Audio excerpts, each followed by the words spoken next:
যখন তুমি নিজের রক্তের মানুষের দ্বারা কষ্ট পাবে, তখন তুমি একবার নবী ইউসুফ আলাইহিস সালামের কথা মনে করো। তিনি কিভাবে নিজের ভাইয়ের দ্বারা প্রতারিত হয়েছিল। যখন তোমার বাবা মা না বুঝে তোমার বিরুদ্ধাচরণ করে, তখন নবী ইব্রাহিম আলাইহিস সালামের কথা মনে করো।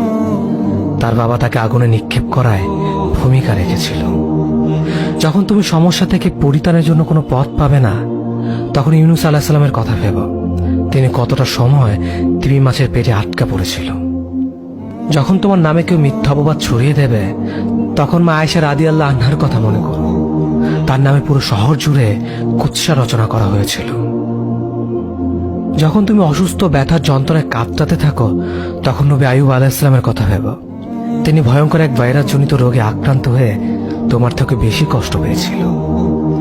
যখন তুমি দিনের কোনো বিধান নীতিতে যুক্তি খুঁজে পাও না, তখন নবী নূহ আলাইহিস সালামের কথা ভেবো। তিনি কোনো প্রশ্ন ছাড়াই মরুভূমিতে নৌকা তৈরি করেছিল।